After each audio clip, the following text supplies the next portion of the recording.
오랜만에 또 이렇게 오프라인으로 만나다 보니까 제가 좀 실수를 좀 했네요. 죄송합니다. 우리 옆 사람한테 이렇게 오랜만에 만났으니까요. 우리 옆 사람한테 오랜만에 보니까 더 아름답습니다를 말로 하긴 좀 그렇죠 지금. 네, 그래서 눈빛으로 오랜만에 보니까 더 아름답습니다. 네, 눈빛으로 네 그렇게 한번 얘기해 주시면 좋겠습니다. 네, 진짜 오랜만에 보니까 더 아름답죠. 네, 오늘 진짜 또 이렇게 진짜 함께 다 이렇게 주님 만나려고 이렇게 오셨는데요. 진짜 주님을 깊이 만나는 또 그런 아름다운 사람도 만나고 아름다운 밤이 되기를 축복합니다. 예, 요즘 이렇게 계속 온라인으로 방송하다 보니까 이렇게 좀 이렇게 방송 사고들이 조금씩 있죠. 네, 지난주에도 이렇게 보신 분은 아시지만 제 방송 사고가 좀 이렇게 시스템에 좀 문제가 있어서 자꾸 뚝뚝 끊겼다고 이렇게 얘기를 하고, 그래서 제 굴욕 사진이 많이 나타났다. 눈 깜짝일 때 한 번씩 나오면 뭐 이렇게 계속 이렇게 나타났다고 네, 얘기를 들었는데요. 네, 뭐 이것도 또 하나의 또 추억이 되지 않을까 싶습니다. 오늘 말씀은요, 이렇게 하나님이 크시다, 우리가 당면한 문제보다 크시다라고 했는데, 또 다른 제목을 얘기하자면 명확하게 진단해야 명확한 해결책이 나온다라는 제목으로 좀 말씀을 같이 한번 나누고자 합니다. 이 중국의 허난성 난양시에 살고 있는 중학교 교사인 36세, 이름은 가오정이라는 여자분이 있습니다. 이분이 지난 8월에 계획이 없던 임신을 했다고 합니다. 그래서 인공유산을 했는데 이후에 계속 이렇게 아랫배 쪽에 불편함이 느껴집니다. 그래서 난양의 한 병원의 산부인과를 찾아갑니다. 그랬더니 육모막암이라는 판정을 받았답니다. 뭔지를 모르겠어요. 아무튼 그래서 이 가오정 씨가 삭발을 하고 입원을 해서 항암 치료를 수차례 받습니다. 심리적으로 육체적으로 큰 고통을 받게 됩니다. 자살을 결심하기도 하고요. 가족들도 얼마나 큰 충격에 빠지겠습니까? 그래서 한 19일 정도를 20일가량 이 항암 치료를 받으면서 고통을 당했답니다. 근데 어느 날 이렇게 병문안으로 온 한 친구가 다른 산부인과에서도 한번 검사를 받아보면 어떻겠냐 이렇게 권유를 하는 거죠. 그래서 재검을 받았더니 단순 염증인 거예요. 인공유산할 때 이 체내 노폐물이 완전히 제거되지 않아가지고 염증이 생긴 거였다는 거죠. 그래서 단 5일 만에 간단한 치료로 완치가 되어 버립니다. 가오정 씨의 가족들이 병원을 대상으로 손해 청구를 하는 거죠. 멀쩡한 사람을 잡을 뻔했다, 병원 진단만 믿고 자살이라도 했으면 어찌할 뻔했느냐, 분통을 터뜨렸다라고 신문 기사에 나왔습니다. 그럼 어떤 병이든 간에 제일 중요한 게 뭐죠? 진단입니다. 그렇죠? 진단이 명확할 때 그에 대한 처방도 명확하게 나올 수 있습니다. 단순히 치질에 걸렸는데 대장암이다. 그래서 항암 치료를 하면 이 사람은 치질도 회복이 안 되고 항암 치료로 인해서 고통만 당하게 됩니다. 근데 반면에 대장암인데 치질이다. 안도의 한숨을 내쉴지는 모르겠습니다. 잠시 동안 안심하면서 밤에 잠도 잘 잘 수 있을지 모르겠어요. 하지만 의사가 주는 이 치질약을 먹고 나을 수 있습니까? 안심하고 잠은 잘지 몰라도 그런 동안에도 암세포가 점점점 자라나게 됩니다. 이 사람은 결국 죽음에 이를지도 모릅니다. 어떤 치료를 하느냐, 치료약이 얼마나 잘 드느냐, 이건 별로 중요한 게 아닙니다. 그보다 먼저 진단을 얼마나 잘 하느냐가 중요한 거죠. 어떤 문제가 있는지 정확하게 알아야지 해결책도 찾아낼 수 있습니다. 오늘 본문에 보면요, 이스라엘 족속이 미디안에게 넘겨집니다. 그래서 엄청난 고통을 당하고 있습니다. 멀쩡한 집을 포기하고요, 산에 웅덩이와 굴과 산성을 만들어서 거기 숨어 지냈다라고 얘기합니다. 곡식을 거둘 때가 되면 미디안과 아말렉과 동방 사람들이, 신대원 때 미디안 아말렉 동방의 미아동 사람들이 치러 와서 먹을 것을 싹 쓸어가 버렸다, 이렇게 얘기를 합니다. 그래서 어떻게 되죠? 6절에서 이렇게 이야기합니다. 이스라엘이 미디안으로 말미암아 궁핍함이 심한지라 이에 이스라엘 자손이 여호와께 부르짖었더라. 궁핍함이 심했다라고 얘기합니다. 여기서 이 궁핍함은요, 히브리 원어로 정신적, 육체적인 모든 일에서 매우 비천하고 미약한 상태에 빠졌다라는 것을 뜻하는 단어입니다. 이 진짜 비참한 상황에 처한 거죠. 이스라엘 왜 이렇게 비참한 상황에 처했을까요? 이스라엘이 처음부터 이렇게 비참했습니까? 가나안에 처음에 들어갈 때는 어땠어요? 아주 당당하지 않았습니까? 여호수아 인솔을 따라 딱 들어가서 처음에 그 견고하기로 소문난 이 여리고 성도 무너뜨리고요, 아이 성도 점령합니다. 남쪽에 5 왕들이 연합을 해서 쳐들어와요. 연합군인데 그 연합군도 그냥 박살을 내버리죠. 북방 왕들이 또 다 연합해서 쳐들어옵니다. 그것도 완전 그냥 박살을 내버립니다. 아무도 이 이스라엘을 건드릴 수가 없습니다. 잘 나갔어요. 승승장구했어요. 근데 그런 이스라엘이 지금 이렇게 지금 쫄딱 망했어요. 얼마나 비참한 상황에 처했습니까? 이유가 무엇입니까? 진단을 잘해야 합니다. 지금 우리도 이 코로나 때문에 얼마나 육체적으로 또 정신적으로 또 경제적으로 고통을 당하고 있지 않습니까? 코로나 블루로 이렇게 우울증을 경험하는 분들, 밤에 잠을 못 자는 분들이 참 그렇게 많다고 합니다. 이런 궁핍함들에 대해서 우리는 진단을 잘 내려야 한다는 거죠.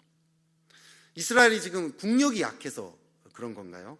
지금 이 사사시대잖아요. 왕이 없습니다. 주변 국가는 다 왕들이 있는 거죠. 이스라엘만 왕이 없으니까. 왕과 같은 이 강력한 리더십이 없어서 이런 일이 벌어졌습니까? 아니면 이스라엘은 그대로인데 미디안이 너무 강해져가지고, 이스라엘은 가나안 땅 들어올 때 좀 강했던 그건데 그동안 이 미디안이 막 발전을 한 거예요. 막 철기, 막 문명가 이런 거 막 받아들여요. 그렇게 해서 그런 일이 벌어졌습니까? 제가 어렸을 때 저랑 비슷한 키의 한 친구가 있었습니다. 저랑 싸우면 비등비등 했어요. 근데 이 친구가 유도를 정말 전공으로 자기 그걸로 먹고 살려고 이제 유도를 배우기 시작한 거예요. 초등학교 때. 1년 지나고 나서 제가 그 친구한테 항상 이렇게 아주 이렇게 앞잡이처럼 이렇게 다녔어요. 이스라엘은 그대로인데 미디안 족속이 강해져서 막 무기도 개발하고 인구도 너무 늘어나서 그래서 지금 이런 일이 벌어졌습니까? 중요한 것은 우리의 진단이 아니죠. 성경이 뭐라고 진단했느냐를 봐야 합니다. 성경이 뭐라고 얘기합니까? 1절에서 명확하게 이야기해 주고 있어요. 1절 같이 한번 읽어볼까요? 시작. 이스라엘 자손이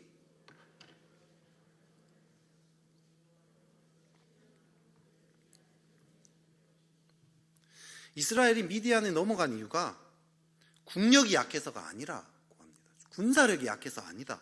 왕이 없어서 그것도 아니다라고 합니다. 여호와의 목전에 악을 행하였기 때문이다라고 얘기합니다. 우상 숭배죠. 근데 여호와의 목전에 악을 행했다. 성경에서 말한 악이 무엇입니까? 하나님 떠나서 살아가는 거 말합니다. 하나님과 상관없이 자기 뜻대로 자기 마음대로 살아가는 것, 그것을 의미합니다. 예나 지금이나 문제의 근원은 명확합니다.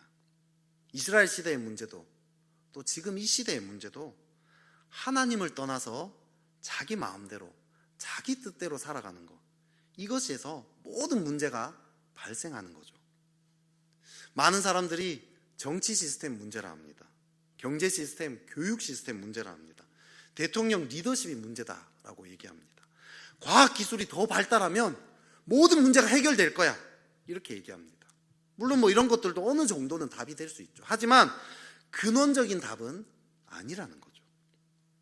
우리 삶의 모든 문제는 하나님을 떠나서 자기 마음대로 살아가는 것에 있다라고 성경은 진단하고 있습니다. 하나님은 지금도 이 온 우주 만물을 통치합니다. 만물 주관하고 계십니다. 하나님의 그 뜻을 따라서 이 역사를 움직이고 있습니다. 하나님이 통치하면요, 샬롬이 있다고 합니다. 근데 우리가 하나님을 떠나서 살기로 결심했습니다. 지금도 대부분의 사람들이 하나님과 상관없이 살아갑니다. 뭐 교회 안 다니는 사람들은 말할 것도 없죠. 하지만 교회 다니는 사람도 실제로는 하나님과 상관없이 그 하루의 모든 계획들 자기 마음대로 결정하고 자기 뜻대로, 자기 생각대로, 자기 욕구대로, 자기 욕망대로 살아갑니다. 하나님은 지금도 우리를 돌보기 원하세요. 너무 돌보기 원하십니다. 말씀하기 원하십니다. 근데 우리는 계속 거절한 상태로, 거절하고 자기 뜻대로 살아갑니다. 그럼 어떻게 됩니까? 그 빈자리에 악한 영들이 개입하죠. 인간의 죄, 그리고 악한 영들의 개입으로 이 땅에는 고통과 문제가 발생합니다. 정치, 경제, 문화, 삶의 모든 영역의 문제의 근원은 하나님을 떠난 것에 있습니다. 이 진단을 명확하게 하지 않으면 우리는 절대로 해결할 수가 없습니다. 근데 문제는 악한 영들이 이걸 자꾸 속이죠. 정치 시스템이 근본적인 문제다. 그럼 어떻게 하죠? 정치 시스템에 우리의 힘을 쏟게 되는 거죠. 리더십을 잘 못 세워서 그런 거다. 그러면 투표하는 거, 리더십 어떻게 세우는 여기에 우리의 에너지를 쏟아야 합니다. 과학기술이 덜 발달한 것이 문제다. 그러면 과학기술이 발달할 때까지 그냥 무기력하게 기다리는 것도 외엔 답이 없는 거죠. 백신이 개발될 때까지 아무것도 못하고 그냥 무기력하게 우리는 그냥 그렇게 살아가야 합니다. 옛날에 이런 말이 유행했어요. 너가 취업을 못하는 이유는 너의 노력이 부족한 것이 아니야. 노력이 부족한 거야. 우리 문제의 근원이 노력이 부족해서 그렇다면 우리는 노력을 열심히 해야 되는 거예요. 근데 정말 그렇게 한다고 해결이 됩니까? 역사상 얼마나 수많은 사람들이 정치, 경제, 리더십 이런 문제들을 가지고 수없이 씨름하고 고민해 오지 않았습니까? 하지만 여전히 문제는 똑같습니다. 해결되지 않았습니다. 성경은 이렇게 진단하지 않습니다. 이런 것들이 문제가 아니다. 이 땅의 문제는 악, 즉 하나님을 떠난 것에 있다라고 대답합니다. 하나님은 제멋대로 살고 있는 우리를 하나님께 나아가게 하기 위해서, 그것이 해결책이기 때문에 아들 예수 그리스도를 십자가에 죽기까지 하죠. 그것을 믿으면 누구나 하나님께 나아갈 수 있게 하셨습니다. 그것만이 해결책이기 때문인 거죠. 이것은요, 이 문제는요, 제가 지금 이 정치, 경제 막 이런 큰 이야기만 했는데 우리의 개인적인 삶도 마찬가지죠. 지금 코로나 시대에 많은 사람들이 고통을 당하고 있습니다. 코로나를 떠나서도 그동안 고통이 많았지만 코로나 때문에 지금 더 많은 고통들이 일어나고 있습니다. 이 고통에 대해서요, 모두가 다 나름대로 개인적인 진단을 내리고 있어요. 그리고 그걸 해결하기 위해서 발버둥 치고 있습니다. 그런데 오늘 이스라엘은 또 어떻게 진단을 내렸을까요? 하나님은 이렇게 악 때문이라 했는데 이스라엘은 어떻게 진단 내렸습니까? 우리 2절을 같이 한번 읽어보겠습니다. 읽겠습니다. 시작. 미디안의 손이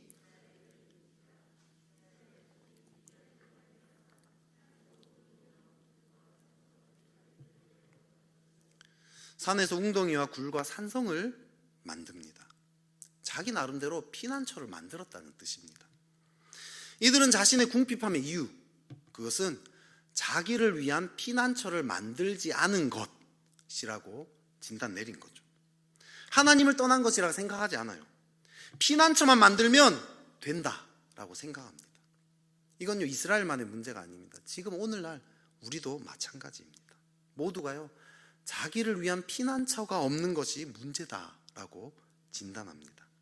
나를 위해서 굴만 잘 파면, 굴만 더 딴 사람보다 더 넓고 깊게, 그래서 미디안이 못 쳐들어올 정도로 잘 파기만 하면 괜찮아질 거라고 생각합니다. 그래서 하나님께 나가지 않죠. 굴 파는 데만 집중하죠. 이런 생각해 본 적 없습니까?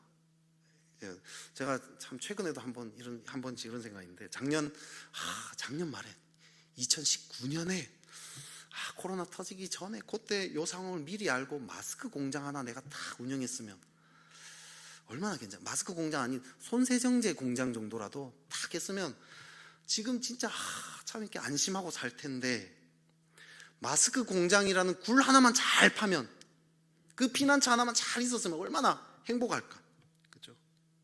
그렇게 믿는 거죠. 근데 요즘 보니까 마스크 공장도 요즘 너무 공급이 많아져서 힘들어 쫄딱 망하고 있다 이런 얘기 들었어요. 우리는요, 살아남기 위해서 자꾸 피난처를 만들려고 합니다. 내가 어려운 이유는 내가 기댈 만한 피난처가 없기 때문이야 라고 생각합니다. 피난처만 있으면 문제가 해결될 거라 얘기합니다. 내가 지금 공무원이라면 코로나지만 아무 걱정 없이 잘 지낼 수 있을 텐데, 아들이 좋은 대학만 가면 내 마음 한구석에 큰 짐이 사라질 텐데, 우리 딸이 좋은 배우자, 연봉 한 억대 연봉 되는 그런 배우자만 만나가지고 결혼만 잘하면 내 이 모든 이 걱정 근심이 다 날아갈 텐데, 내가 하는 이 사업만 잘 된다면, 건강하기만 하다면 이러면서 우리 마음은 거기에 자꾸 집중합니다. 머리를 굴립니다.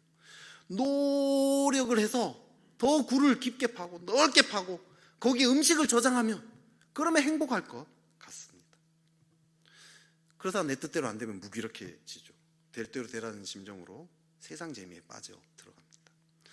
언젠가는 코로나가 회복되겠지 하는 막연한 기대에 빠져서 하루하루 그냥 무기력하게 그냥 버티다 보면 어떻게 뭔가 해결된 일이 나타나겠지 하고 그냥 그렇게 살아가는 거예요. 그 이면에는 내 피난처가 없기 때문에 내가 힘들다라는 어떤 이 진단을 내렸기 때문이라는 것입니다. 자기를 위한 피난처가 없는 것을 문제의 근원으로 삼으면 하나님을 찾지 않아요. 찾아도 그냥 신용만 할 뿐입니다. 하나님도 피난처를 위해서 이용해 버릴 뿐이죠. 이것이 세상의 목적입니다. 그렇게 했더니 어떻게 되죠? 이스라엘이요 지금 미디안뿐만 아니라 이제 아말렉과 동방 사람들까지 쳐들어왔다라고 얘기합니다. 동방 사람들은 이 하란, 모압, 에돔 등의 이런 종족을 말합니다. 그냥 아무나 다 쳐들어온다는 얘기예요. 지금 속된 말로 개나 소나 지금 다 쳐들어왔다는 거예요. 다 와서 약탈하고 다 빼앗아 갔다는 거예요. 이스라엘 완전 그냥 밥이 됐다는 거예요. 만만하게 보게 되었습니다. 더 비참해졌습니다. 왜 이런 일이 벌어졌죠? 진단을 잘못했기 때문이죠. 이스라엘의 문제는 굴을 못 팠기 때문이 아니에요. 하나님을 떠났기 때문입니다. 하나님께 나가지 않고는 회복될 수 없습니다. 하나님 아닌 어떤 피난처도 안전하지 않습니다. 사실 하나님 아닌 피난처는 존재하지가 않아요. 이미 존재할 피난처라는 것은 우리가 만들 수가 없습니다. 여러분, 돈 실컷 벌었는데 건강을 잃어버립니다. 사업에 성공했는데 가족들과 관계는 다 깨져서 이제 가족 힘들어집니다. 제가 이 IBF라는 선교단체 간사로 지원했을 때 간사만 되면 진짜 행복할 줄 알았어요. 간사 되는 거 그렇게 쉽지 않았습니다. 후보 자체로 세워지기도 어려웠고요. 후보가 돼도 시험을 쳐야 됩니다. 한 3분의 1은 떨어졌어요. 물론 공무원 시험 이런 거에 비하면 쉽죠. 하지만 제가 스스로 느끼는 압박감은 만만치 않았어요. 다 쟁쟁한 사람들만 후보로 왔기 때문에 전국에서.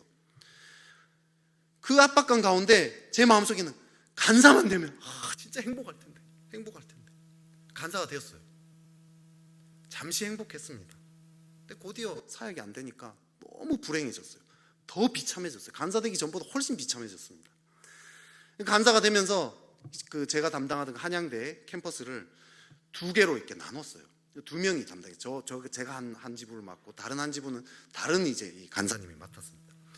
또 하필이면 제가 담당한 이 지부는 쫄딱 망했어요. 점점 안 좋아지고 여기는 그냥 버텨가서 잘 이렇게 그냥 유지를 했어요. 차라리 다른 학교면 괜찮지 않습니까? 다른 학교는 유지하고 우리 학교만 망했다 그러면 좀 괜찮아. 같은 학교 내에서 누구는 그래도 유지하는데 누구는 쫄딱 망하니까 얼마나 힘들었겠어요. 제가요 진짜 마음이 너무 비교당하고 스스로 자격지심에 미칠 것 같았어요. 그러면서 제 속으로 이렇게 핑계를 댔죠. 2집으로 나눴는데 우리 지부는 우연히 좀 힘들고 어려운 학과들만 다 모인 거야. 이런 식으로 핑계를 속으로 계속 댔어요. 근데 결국 나중에 이 2집을 또 합쳐요. 줄어들었다고. 합치고 제가 또 담당하게 됩니다. 근데 그러면서 합치면서 처음엔 또 잠시 좋았죠. 이제 내가 뭔가 해보겠다. 점점 더 또 어려워졌어요. 더 힘들더라고요. 그런 와중에 또 한양여대 또 제가 감당했죠. 혼자 남자인데 한양여대 캠퍼스를 또 같이 하게 됐어요. 애초에 개척이었어요. 한양여대는 리더십이 얼마 없었어요. 처음에. 그러니까 얼마나 이렇게 두려울 거 없이 마음껏 할 수 있지 않겠습니까? 그래서 잠시 행복했어요. 근데 2년 지나면서 리더십이 아무도 안 세워져서 문을 닫아야 할 상황이 된 거죠. 진짜 죽고 싶더라고요. 진짜 죽고 싶었어요. 그냥 죽고 싶다 말하는 게 아니라 진짜 죽고 싶었어요. 사역은 저의 피난처였어요. 사역만 잘 되면 내 인생 행복할 줄 알았어요. 근데 그게 제 삶을 망가뜨렸습니다.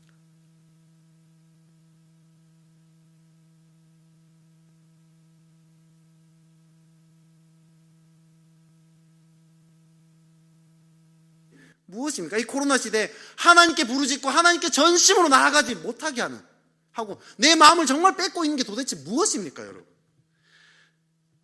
저는요 그 당시에도요 깨닫지 못했어요. 정말 내 문제가 하나님께 나아가지 않는 것이 문제라고 생각하지 못했습니다. 지금도 계속 까먹고 있어요. 이거 기도 안 하고 말씀을 안 봐서가 아니에요. 그 당시에도 기도 열심히 했습니다. 정말 말씀 열심히 봤습니다. 심지어 매주 설교도 했습니다. 하지만 제 마음은 하나님께 있지 않았습니다. 간사만 된다라면, 내가 IBF 간사만 되면 진짜 이 궁핍함에서 벗어나 행복할 텐데, 간사가 되고 나서는 사역만 잘 되면 내가 정말 행복할 텐데, 여기에 제 마음을 다 쏟았던 거죠. 기도에도 하나님께 정말 진심으로 나아가지 못했다는 걸 알게 되었습니다. 사역의 야망을 위해서 그냥 하나님을 이용했을 뿐이었죠. 우리 솔직히 한번 까놓고 한번 나를 한번 돌아봅시다. 정말 하나님께 내가 지금 나아가고 있습니다. 정말 이 문제의 모든 근원이 하나님을 떠난 거구나. 내가 하나님께 온 마음을 다해서 지금 나아가고 있으십니까? 우리 정말 하나님께 잘 안 나가지 않습니까? 제가 간사 3년차 여름에, 그때 정말 비참한 때가 왔습니다.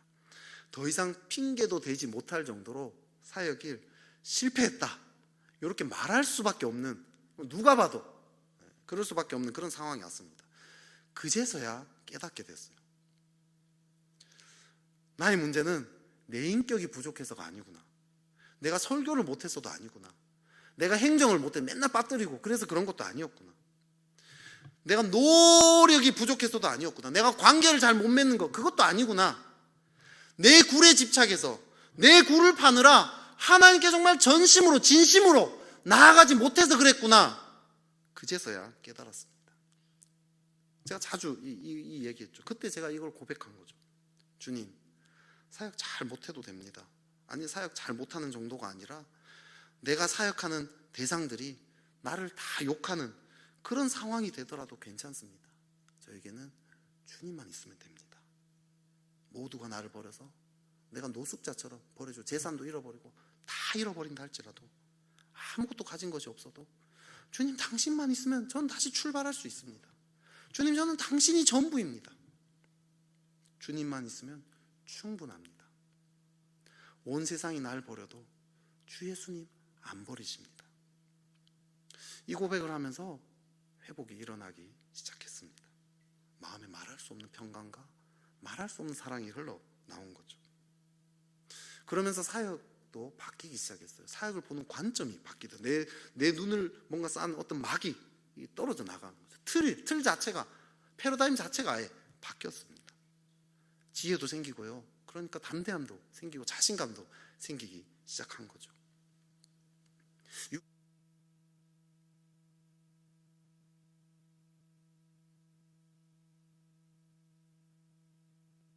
궁핍함이 심한지라. 이스라엘이 언제 부르짖었죠? 궁핍함이 심한지라. 궁핍함이 심하니까 그제서야 부르짖었죠. 내 힘으로 더 이상 안 된다고 느낄 때, 그때 부르짖었습니다. 우리 문제는 하나님을 떠난 것에 있어요. 그런데 나를 위한 피난처를 만들 수 있다라고 믿으면 우리는 하나님께 나아가지 않아요. 내 노력으로, 내 실력으로 아직 할만하다 싶으면 우리는 끝까지 버티는 경향이 있습니다. 그럼 궁핍함이 더 심해집니다. 더 이상 내 힘으로 할 수 없다라고 느낄 때가 옵니다. 여러분, 이때가 주님께 나아갈 때입니다. 우리 그렇게 느낄 때 있지 않습니까? 그때 우리 선택해야 해요. 절망하고 주저앉아 버리든지, 그러면서 하루하루 무기력하게 그냥 시시한 쾌락이나 쫓으면서 그렇게 살아가든지, 아니면 반대로 믿음으로 하나님께 부르짖든지, 둘 중에 하나를 선택해야 합니다. 지금 우리는 코로나로 인해서 유례없는 궁핍함에 처하고 있습니다. 6.25 이후로 처음으로 자녀 세대가 부모 세대보다 경제적으로 더 어려운 시대가 왔다라고 합니다. 코로나 블루, 많은 사람들이 지금 정신적인 고통을 당합니다. 지금이야말로요, 궁핍함이 심한지라, 이 말씀과 똑같은 상황 아닙니까? 하나님께 나아갈 기회가 왔습니다. 지금이야말로 기회예요. 진단만 잘하면 됩니다. 더 이상 피난처에 집착하지 않고, 더 이상 굴파지 않고 하나님께 부르짖으면 된다는 거죠. 오늘 이스라엘이 그걸 깨달았습니다. 지금까지는 굴파고 살았는데 이제는 부르짖습니다. 6절에 보면요, 이스라엘 자손이 여호와께 부르짖었더라. 7절에도 얘기합니다. 이스라엘 자손이 미디안으로 말미암아 여호와께 부르짖었으므로 라고 이야기합니다. 하나님을 떠난 것이 문제라면, 정말 그것이 문제의 근원이라면 하나님께 나아가기만 하면 되는 거 아닙니까? 그러면 해결되는 거 아닙니까? 이들이 드디어 하나님에 대한 감각이 생깁니다. 그동안 무감각했습니다. 어리석었습니다. 하나님이 계신데도 하나님께 안 나갔어요. 굴만 팠습니다. 그런데 그래서 하나님이 도와주고 싶어도 도와줄 수가 없었어요. 그런데 이제 괜찮아요. 왜냐? 이제 부르짖으니까 이제 괜찮습니다. 하나님께 나아간다는 거 뭘로 알 수 있습니까? 헌금 잘하는 거, 봉사하는 거, 뭐 예배 안 빠진 거, 그것도 맞죠. 하지만 핵심이 무엇이죠? 하나님께 온 마음을 다해서 부르짖는 거 아닙니까? 그게 정말 하나님께 나아가는 증거로 나타나는 행동 아니겠습니까? 어떤 상황이 닥쳤든, 어떤 어려움이 있든, 어떤 나쁜 상황이라도, 궁핍함이 심한지라라고 얘기할 수밖에 없는 상황이라 할지라도 하나님께 부르짖는 자는 소망이 있다는 거죠. 지금 좋은 상황이냐 나쁜 상황이냐 상관없습니다. 이스라엘 상황은요, 진짜 말 그대로 궁핍함이 심한지라, 여러분, 궁핍함이 심한지라의 상황이었어요. 지금 개나 소나 다 쳐들어와가지고 싹 다 빼앗아가 버렸습니다. 남은 것이 하나도 없어요. 이들은 싸울 힘도 없었습니다. 의지도 없었습니다. 아무 소망도 없었습니다. 그런 상황에서도 부르짖었더니 벗어나게 되었다는 거예요. 부르짖었더니 온 마음을 다해서 부르짖고 있느냐, 하나님께 부르짖고 있느냐, 여기에서 우리의 구원이 출발이 됩니다. 온 마음을 다해 하나님의 임재를 구하고 있느냐, 온 마음을 다해 하나님의 음성을 듣고자 씨름하고 있느냐, 이거 외에는 답이 없습니다. 여러분, 다른 데서 답을 찾으려는 거 이제 포기해야 됩니다. 아무리 머리를 굴리고 아무리 노력을 한다 할지라도 그건 답이 될 수 없습니다. 그건 거짓말이에요. 성경은 그렇게 이야기하지 않습니다. 성경은 부르짖어라 합니다. 지금 부르짖는다면 그건 복된 삶입니다. 지금 당장 아무리 궁핍함이 심한지라 할지라도 반드시 회복될 것입니다. 하지만 부르짖음이 그쳤다면 위험합니다. 위기예요. 지금 아무리 상황이 좋아도요, 부르짖음이 그치는 그 순간부터 위기입니다. 지금 당장은 아무리 좋은 피난처가 있어 보여도 사실은 앞은 알 수 없습니다. 영적인 삶에 사실 중립이라는 건 존재하지 않습니다. 하나님의 임재가 떠나면요, 그 자리는요 다른 것들이 와서 채웁니다. 어두움이 그 자리를 채우게 돼요. 어두움은요 우리의 삶에 어려움을 줍니다. 겉으로는 평안인 것 같아 보여도 속으로는 사망에 이르도록 우리를 계속해서 이끌어 갑니다. 미디안 족속뿐만 아니라 아말렉과 동방 사람들까지 우리를 치러 온다는 거죠. 하지만 부르짖으면 됩니다. 부르짖는 건 누구나 할 수 있지 않습니까? 부르짖기만 하면 됩니다. 근데 교회 다닌다고 하는 많은 사람들이요, 잘 부르짖지 않는 것 같아요. 정작 부르짖는 사람은 그리 많지 않습니다. 부르짖음을 회복하면 돼요. 지금 이 시대는요, 부르짖음부터 시작해야 합니다. 이 코로나에 궁핍함이 심한지라 이 상황에 우리 다 함께 부르짖어야 합니다. 그렇게 부르짖으면 어떤 도움이 임합니까? 우리 하나님 주신 도움 8절 9절 한번 읽어볼까요? 우리 8절 9절을 같이 한번 읽어보겠습니다. 시작. 여호와께서 이스라엘 자손에게 여호와께서 이같이 말씀하시기를, 이스라엘의 하나님, 내가 너희를 애굽에서 인도하여 내며 너희를 그 종 되었던 집에서 나오게 하여. 아멘. 하나님이요, 선지자를 보내서요, 하나님이 어떤 분이신지를 일깨워주고 있습니다.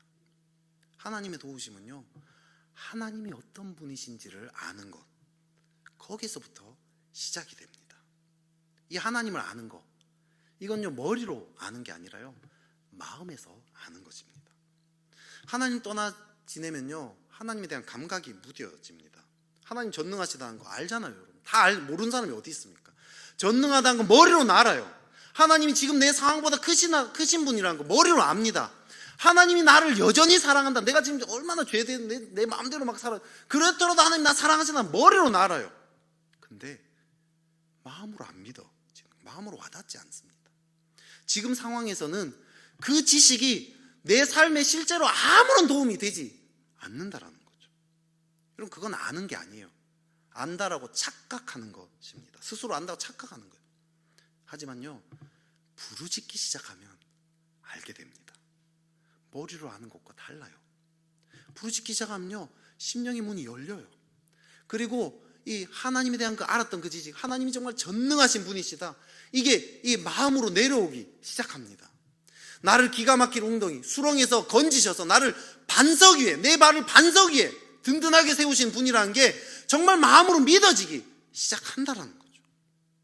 여러분, 내가 마음으로 하는지 머리로 하는지 어떻게 알 수 있습니까? 내 마음에 확신과 담대함이 있는가를 보면 압니다. 상황이 어려운데 이상하게 확신이 생깁니다. 담대한 마음이 생깁니다. 오늘 하나님이요, 이스라엘을요 애굽에서 건져낸 분으로 알려주고 있어요. 선지자를 통해서. 애굽은요 그 당시에도요 최고의 힘을 가진 나라, 강대국입니다. 하나님이 애굽에서도 건지셨다면 미디안, 아말렉, 동방 사람들에서 건지신 거 너무나 당연한 거 아닙니까? 이게 이스라엘에게 믿음으로 다가왔다는 거죠.